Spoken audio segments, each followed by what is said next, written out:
សូមជូនរឿងប្រើស្នែងវែង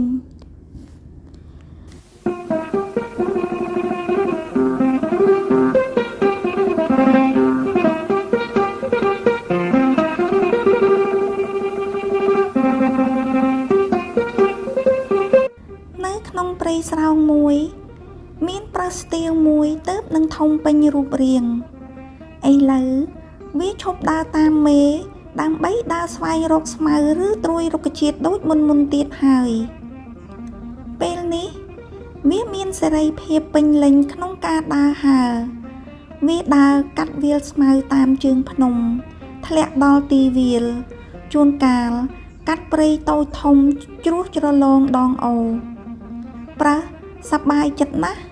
ព្រោះបានជួបមិត្តភក្តិជាច្រើនដូចជាឆ្លុះរមៀសរមាំងទុនសាយសំពោចកំប្រុកជាដើមវាលោតវារត់តាមទីវាលដោយគ្មានភ័យព្រួយអ្វីឡើយមានថ្ងៃមួយបន្ទាប់ពីស៊ីស្មៅនិងរត់លេងឆ្អែតឆ្អន់ហើយប្រើឈ្មោលស្នែងវែងនេះបោលក្ដុងទៅរកទឹកផឹកនៅតាមដងអូមួយនៅក្បែរនោះពេលទៅដល់វាសម្លឹងទៅក្នុងទឹកដែលថ្លាដូចកញ្ចក់ឃើញរូបរាងវាស្អាតប្លែកប្រើសអោនផឹកទឹកមួយក្រេបរួចងើបក្បាលឡើងបន្តិចហើយផ្អៀងផ្អងក្បាលសម្លឹងទៅក្នុងទឹកម្ដងទៀតរួចវាលួចសរសើរក្នុងចិត្តថាអាយ៉ាស្នែងអញអីក៏ល្អម្លេះទេខាងចុងរៀងរាវបែកខ្នែងជាចំពាមកងក់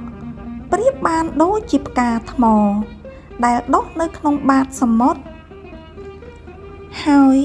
មានទាំងត្រចៀកមួយគូដុះអមទៀតផងមើលយូរទៅកាន់តែសំឡើងសំឡឹងស្នែងអស់ចិត្តហើយប្រើស្ទាវពេញកម្លាំងក៏តាំងឈ្ងោកមើលទៅជើង4តើសមនឹងស្នែងរបស់វាឬទេពេលនេះប្រើដកដង្ហើមធំធ្វើមុខស្លូតដូចជាមិនសូវសប្បាយចិត្តសោះព្រោះវាឃើញជើងមុខទាំងពីររាវតូចដូចឈើចាក់ធ្មេញមើលទៅក្រោយជើងរាងកង្កែង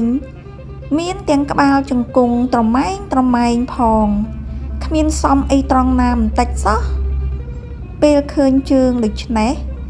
ប្រើសអស់កម្លាំងវាអោនក្បាលផឹកទឹកបន្តិចរួចលើកជើងបោះជំហានប្រុងចាក់ចេញពីមាត់អូទេសកាលអីពេលនោះ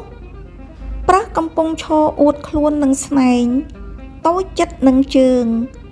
មានខ្លាសង្គមមួយលបចាំនៅក្បែរគុម្ពោតព្រៃនៅជិតនោះគ្រាន់តែប្រើសឈានជើងចេញពីទឹក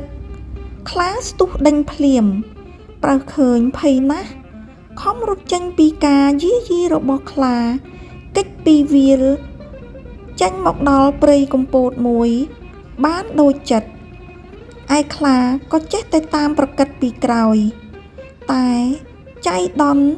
ប្រើសរត់ផុតវាលត្រូវបង្ខំចិត្តគេចចូលព្រៃធំម្ដងទៀត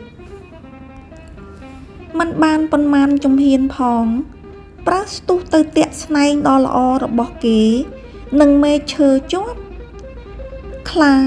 បានឱកាសក៏លោតសង្គ្រោះពីក្រោយជាប់ហើយខំកាច់កប្រើសផ្ដួលទៅលើដីភ្លាមមួយរំពេចពេលហៀបនឹងដាច់ខ្យល់ប្រើសស្ទាវស្នែងវែងប្រឹងហាមាត់និយាយតែម្នាក់ឯងថាអាត្មាអញពិតជាមហាល្ងង់ដែលបានគិតខុសដំបូងគិតថាមានជើងតូចស្ដួចរាវមិនសមល្អនឹងរូបរាងអញតែវាបានជួយជីវិតឲ្យរត់គេចផុតពីក្រញាំខ្លាសាហាវបានចំណែកស្នែងដែលស្រស់ល្អឥតខ្ចោះគួរពេញចិត្តនេះហើយបានទាញរូបអញទៅរកសេចក្តីស្លាប់និយាយចប់ប្រើសក៏คล้ายជាចំណីដ៏ឆ្ងាញ់របស់សត្វខ្លាក្នុងពេលនោះទៅសូមជូនរឿងភេទឹករាក់និងភេទឹកជ្រៅ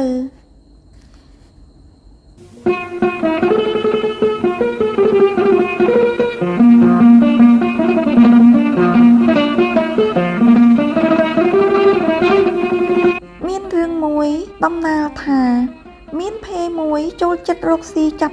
តាមត្រពាំងបឹងបួដែលមានទឹករាក់រាក់ហើយភេមួយទៀតចូលចិត្តចាប់ត្រីតាមកន្លែងណាដែលមានទឹកជ្រៅជ្រៅយកមកធ្វើជាអាហារថ្ងៃមួយភេទាំងពីរនេះ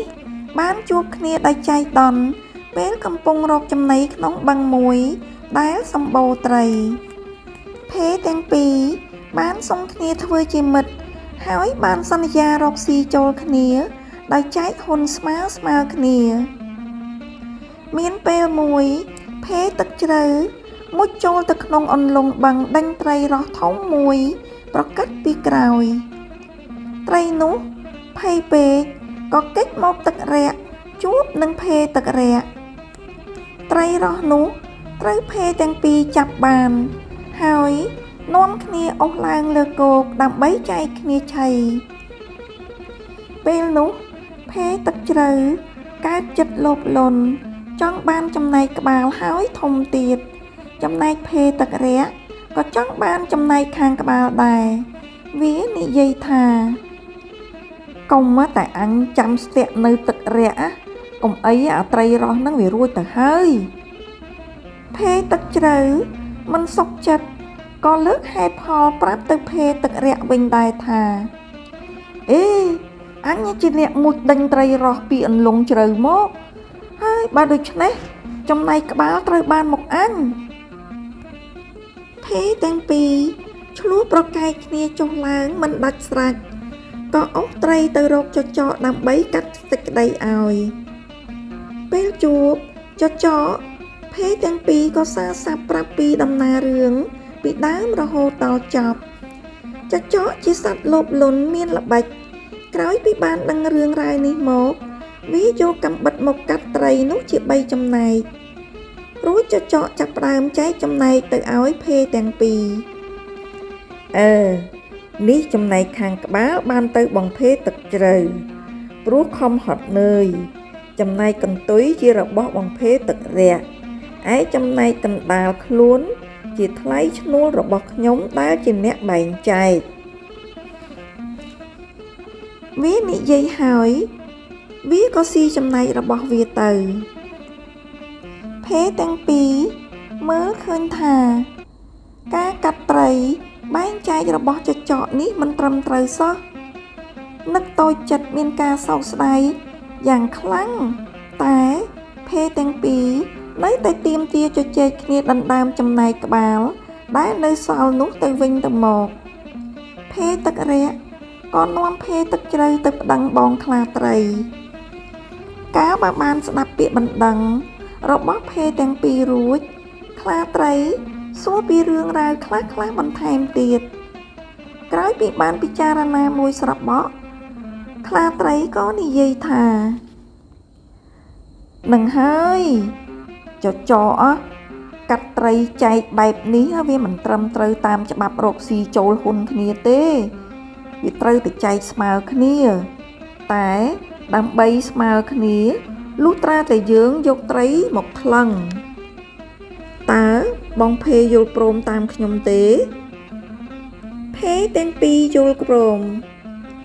ខ្លាត្រីយកក្បាលត្រីដាក់លើថាសចិញ្ចៀងម្ខាងកន្ទុយដាក់លើថាសចិញ្ចៀងម្ខាងទៀតរួចលើកចិញ្ចៀងថ្លឹងខ្លាត្រីឃើញចំណែកខាងក្បាលធ្ងន់ជាងកន្ទុយក៏និយាយថាហាខ្ញុំត្រូវយកសាច់ខាងក្បាលចេញខ្លះព្រោះធ្ងន់ជាងខាងកន្ទុយថាហើយខ្លាត្រីលូកយកចំណែកក្បាលមកខាំស៊ីមួយដុំធំរួចដាក់ចូលក្នុងថាសចិញ្ចៀងវិញម្ដងនេះខាងកន្ទុយធ្ងន់ជាងខ្លាត្រីក៏លូកត្រីយកមកខាំមួយដុំវិញម្ដងតើតែដកខាងកន្ទុយចេញខ្លះទើបទម្ងន់នឹងវាស្មើគ្នាខ្លាត្រីថ្លឹងទៅថ្លឹងមកឃើញថាម្ដងក្បាលធ្ងន់ជាងម្ដងកន្ទុយធ្ងន់ជាងហើយវាខាំស៊ីខាងនេះមួយដុំខាងនោះមួយដុំរហូតអស់សាច់ត្រីនៅសល់តែកម្ទេចឆ្អឹង